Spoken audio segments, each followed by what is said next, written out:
penukaran uang. Terdakwa kasus peredaran narkotika jenis sabu yakni Teddy Minahasa marahi saksi yang dihadirkan jaksa penuntut umum. Amarah mantan Kapolda Sumatera Barat itu saat sidang lanjutan di Pengadilan Negeri Jakarta Barat pada Kamis 16 Februari 2023. Saksi yang dihadirkan jaksa tersebut yakni dari kantor Money Changer Dolar Asia cabang Cibubur Nathaniel Ginting. Awalnya, Teddy Minahasa menanyakan perihal transaksi penukaran uang yang dilakukan oleh anak buahnya, yakni AKBP Dodi Prawira Negara. Ia menyatakan itu karena ada ketidaksesuaian keterangan di berita acara pemeriksaan atau BAP Nathaniel dengan keterangannya di persidangan. Saudara bilang ini transaksi 2 kali, lalu di tanggal 8 saudara bilang 1 kali, yakni tanggal 26. Siapa yang suruh mengubah itu? Tolong jawab nggak apa-apa. Apakah penyidik? Tanya Teddy kepada Nathaniel dalam persidangan. Bukan Pak, jawab Nathaniel. Dalam BAP Nathaniel menyebutkan penukaran uang terjadi pada 24 dan 26 September 2022.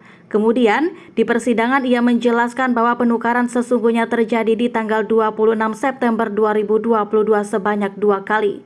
Penukaran tanggal 26 September 2022 yang tanggal 24 itu invoice, ucap Nathaniel.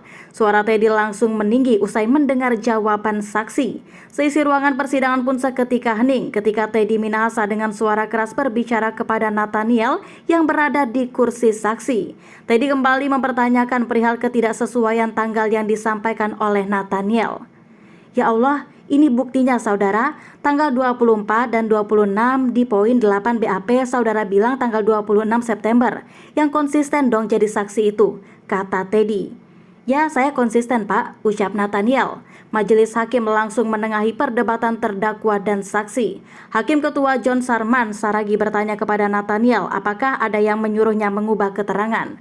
Mendengar pernyataan John, saksi Nathaniel mengaku tak ada yang memerintahkannya. Merasa tak puas, Teddy kembali menanyakan hal serupa pada Nathaniel. Saudara jujur saja, siapa yang mendikte saudara? Saya tanya terakhir itu sudah, ucap Teddy. Nathaniel menjelaskan bahwa tidak ada yang menginstruksikan untuk mengubah pernyataan tersebut. Dalam persidangan sebelumnya, Teddy Minahasa juga sempat memarahi saksi dari Polda Metro Jaya. Teddy menolak keterangan yang disampaikan penyidik sekaligus saksi Tri Hamdani dan Bayu Trisno.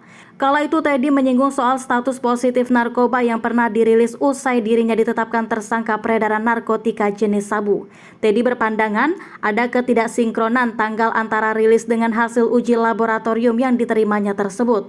Sebagai informasi, kasus peredaran narkoba yang dikendalikan oleh Teddy Minahasa terungkap dari penyelidikan Polda Metro Jaya. Dalam penyelidikan itu, awalnya Polda Metro Jaya mengungkap jaringan pengedar narkoba dan menangkap 3 warga sipil. Setelah itu, penyidik Polda Metro Jaya melakukan pengembangan dan menemukan keterlibatan 3 polisi. Pengembangan penyelidikan terus dilakukan sampai akhirnya penyelidik menemukan keterlibatan Teddy. Kadif Propam Irjen Syahardiantono pun diminta Kapolri Jenderal Listio Sigit Prabowo menjemput Teddy untuk diperiksa. Polda Metro Jaya kemudian menetapkan 11 orang sebagai tersangka atas kasus dugaan peredaran narkoba jenis sabu termasuk Teddy Minahasa.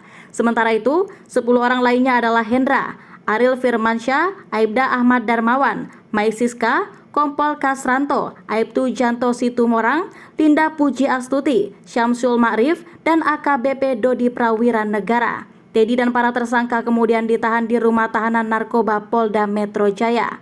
Para tersangka dijerat pasal 114 ayat 2 subsider, pasal 112 ayat 2, junto pasal 132 ayat 1, junto pasal 55 Undang-Undang Nomor 35 Tahun 2009 tentang narkotika.